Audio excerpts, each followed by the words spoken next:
Bonjour à tous. Bonjour. Je remercie M. Bastel Mbamba pour cette présentation. Je suis entré en politique à partir d'une humiliation. J'avais 13 ans. M. Omar Bongo s'est rendu dans ma ville natale, a organisé un grand meeting politique. Il y avait près de 25 000 personnes ce jour-là. Et tout petit, j'accompagnais ma mère qui faisait la vente au marché. Donc j'étais devant. Et ce jour-là, M. Bongo graciait deux de mes pères. Et au cours de la cérémonie, on a demandé à ces pères de famille, l'un est mort, l'autre vit toujours, à ces pères de famille de marcher à genoux sur du gravier, sur 100 mètres, pour aller s'agenouiller sur les pieds de M. Bongo et dire « Pardon, nous n'allons plus faire de revendications ». Et c'est cette humiliation que j'ai connue à l'âge de 13 ans qui m'a donné toute la force et les convictions qui m'habitent et qui incarnent mon engagement pour la défense des droits de l'homme, pour la défense des droits humains, pour le respect de la dignité humaine. Donc, je remercie M. Mbamba d'avoir raconté cette petite histoire. Il y a une seconde chose que je voudrais également rajouter par rapport à mes débuts en politique. Dès l'âge de 17 ans aussi, M. Mbamba a peut-être oublié cette petite parenthèse, je suis à 17 ans membre fondateur en 1991, juste après la conférence nationale. Je suis membre fondateur du Front Uni des jeunes de l'opposition gabonaise. Nous étions 4, un est mort, nous restons 3. L'un a traversé, il est ministre aujourd'hui. L'autre est opposant comme moi. Donc voilà un tout petit peu comment je suis entré en politique très jeune et j'ai décidé de faire vraiment de la politique jusqu'au bout. Je parle toujours aux jeunes, lorsque je m'adresse aux jeunes, à plus jeunes que moi, de s'engager. Parce que lorsqu'on ne s'engage pas, on peut avoir toutes les bonnes idées du monde, on n'arrivera pas à faire accepter nos idées aux autres si on n'est pas engagé. Voilà les idéaux qui guident mon combat. Je suis Célestin Elard-Lumon, je suis né à Bitam, mon village s'appelle Abé Eba. Je suis de la tribu Eba. Je suis à 27 km de la ville. Je suis dans la zone des 3 frontières. Certains se demandent pourquoi je suis aussi panafricain, mais j'habite dans une zone où il y a 3 frontières. Donc la Guinée équatoriale, le Cameroun et le Gabon. Donc je peux joindre 3 capitales en une journée. J'ai cet avantage. Dans une zone où on a été confronté, tout jeune, à cohabiter avec des communautés qui viennent d'ailleurs. Citoyens, citoyennes, amis de la liberté. Le moment est grave, très grave, car notre pays s'apprête à connaître des moments de forte turbulence. Il est nécessaire de prendre la mesure et l'importance des choix à venir pour notre nation. Chers compatriotes, nous nous battons pour des idéaux, pour la dignité et pour un état de droit. Depuis les années 2009,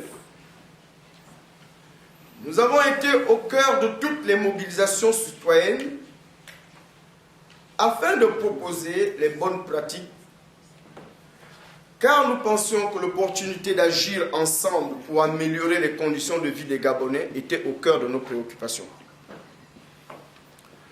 Nous avons mis en place une stratégie que nous avons appelée la mobilisation permanente. C'est pourquoi vous nous voyez, chaque 2 semaines, on organise une manifestation, même à 4, même à 5.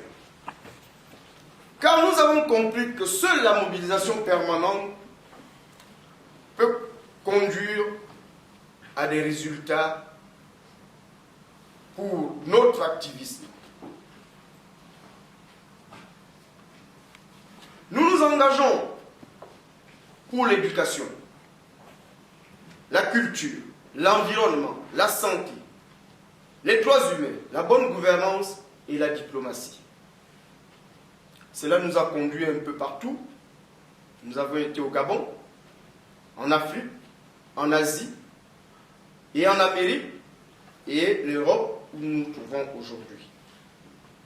Afin d'expliquer, d'interpeller et de mobiliser la communauté internationale sur les dérives du système politique autocratique et paternaliste qui nous dirige depuis près de 49 ans. Puis, chers compatriotes, le temps est passé. Le peuple gabonais n'a hérité de ce régime que mensonges et fausses promesses. Durant tout ce mandat usurpé, pourtant, ils savaient. Ils étaient prévenus. Chers compatriotes, amis du Gabon, je tiens à rappeler que la politique de la non-violence est très impuissante de nos jours. Elle est plus condamnable, plus meurtrière que la violence elle-même. Comprenez que l'on ne peut concevoir la non-violence qu'à condition de supposer que le camp d'en face soit capable de se remettre en cause. Nos dirigeants en sont humainement incapables. Chers compatriotes, nos gouvernants sont malveillants. Ce sont des arrivistes, ce sont des sadiques, ce sont des récidivistes. Nous disons clairement, ils doivent partir par tous les moyens nécessaires. Considérant que les instances d'organisation et d'arbitrage ayant la charge d'organiser les élections au Gabon pendant plusieurs décennies ont littéralement échoué et discrédité la constitutionnalité des élections.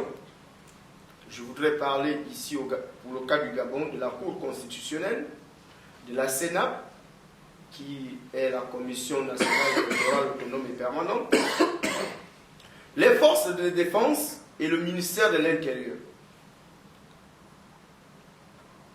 Considérant les démêlés judiciaires de M. Ali Bongo et son cabinet, son directeur de cabinet est impliqué dans des affaires de corruption, actifs d'agents publics, ainsi que M. Seydou Kane, qui est également fait partie de ce même cabinet.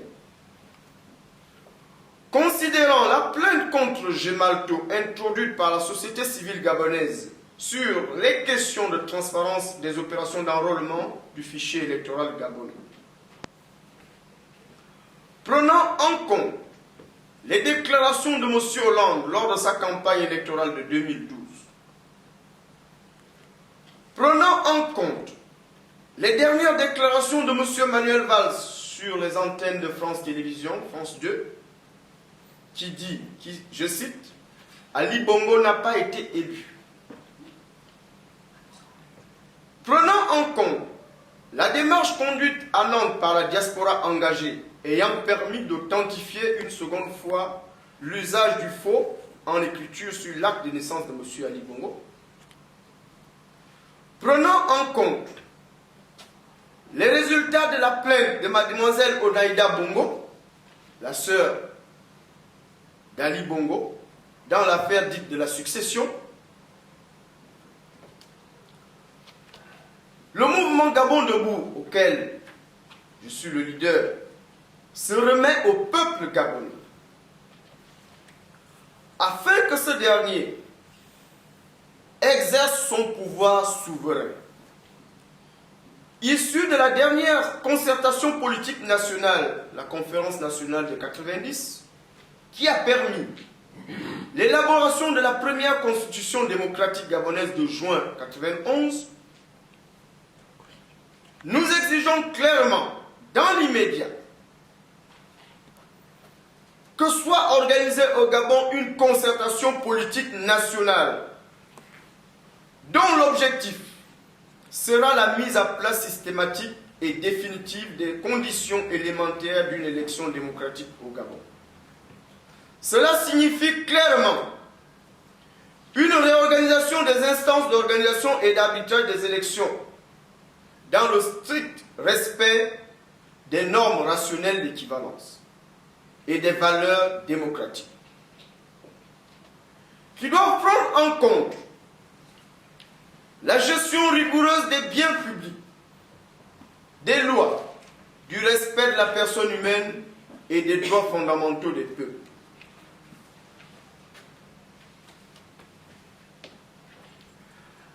Après lecture du droit gabonais, le caractère coercitif de notre constitution déclare que M. Ali Bongo doit être destitué. Cela signifie simplement que M. Ali Bongo, à travers la lecture de notre loi fondamentale, a commis un parjure.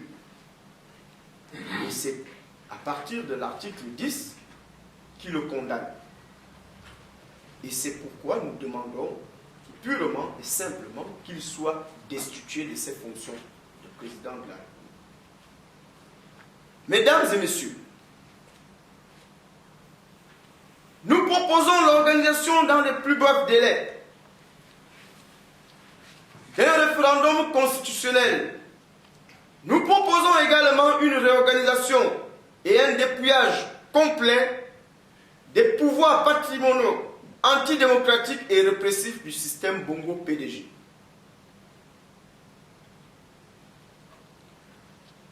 Par ailleurs, dans le souci de rassurer nos partenaires au développement, africains, européens, américains et asiatiques, car nous sommes convaincus que seule la démocratie est la condition de toute action de croissance économique. Cela implique l'amélioration des conditions de vie des peuples.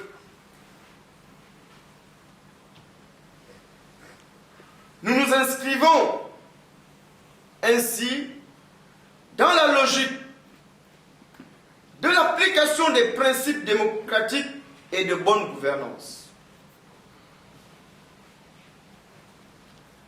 Avec le soutien des amis de la liberté, des mouvements panafricains de lutte pour le respect de la souveraineté des peuples africains, de la société civile, des mouvements de mobilisation de jeunesse, des confessions religieuses, je prends la responsabilité concernant les prochaines échéances au Gabon d'assumer et d'être candidat à l'élection présidentielle au Gabon de 2016.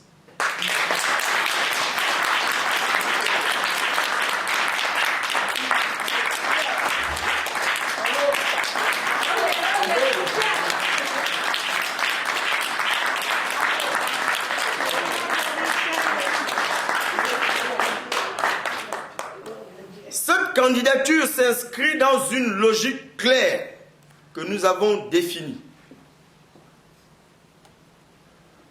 Nous avons rappelé plus haut qu'il est nécessaire de remettre à plat les conditions d'une élection démocratique au Gabon. Cela est une exigence que la communauté internationale doit respecter.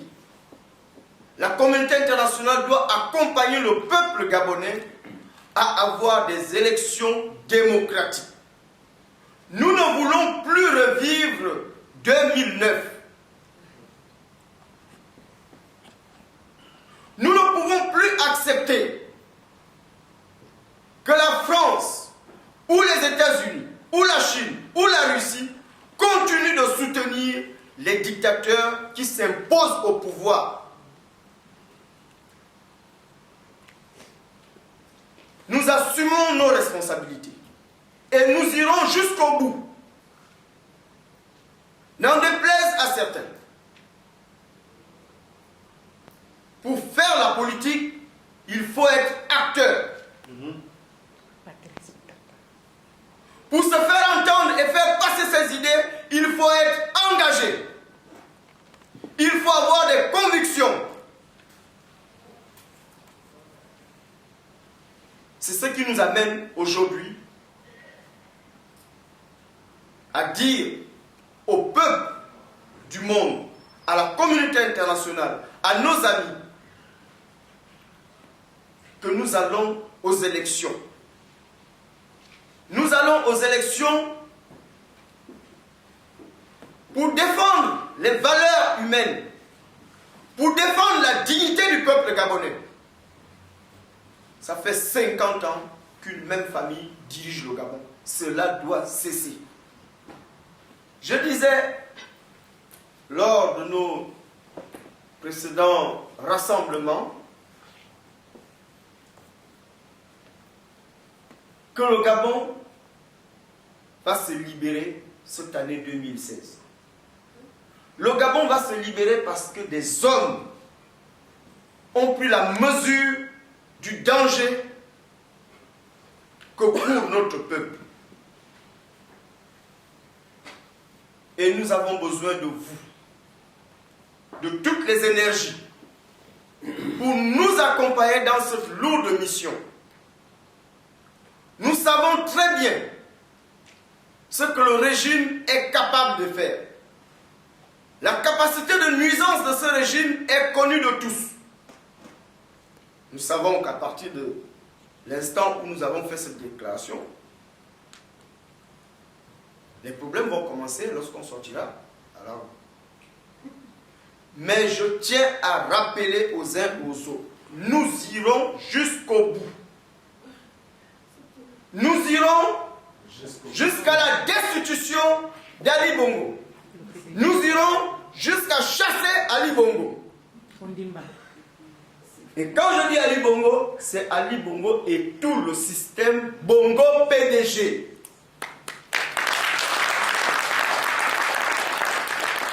Nous n'allons plus nous laisser faire. Nous savons ce que certains sont en train de tramer dans les coulisses, mais cela c'est terminé. C'est terminé. Parce que désormais, ils auront en face d'eux des hommes et des femmes déterminés à sauver leur peuple. C'est de notre avenir qu'il s'agit. C'est de notre avenir dont il s'agit. C'est de l'avenir de nos enfants. J'ai aujourd'hui 40 ans d'âge.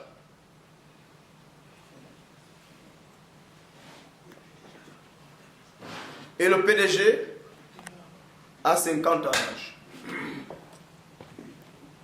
Donc 10 ans de plus que moi. Je suis né dans le PDG. Je dois mourir dans le PDG. Mais non, cela doit s'arrêter maintenant. C'est maintenant que cela doit s'arrêter.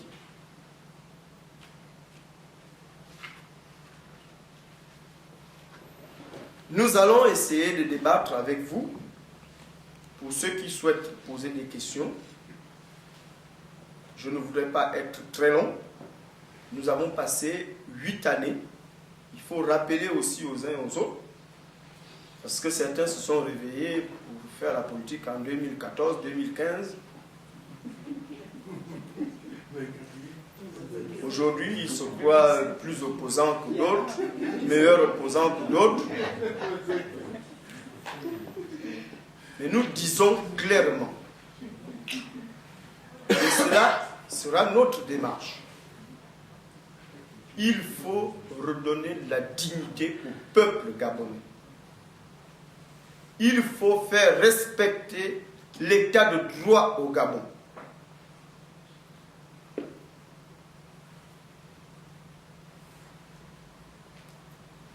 Nous allons continuer à organiser des conférences, que ce soit ici en France ou ailleurs en Europe. Nous irons en Afrique, dans les capitales africaines. Nous l'avons déjà fait. En 2009, nous avons été à Casablanca. En 2010, nous avons été à Accra.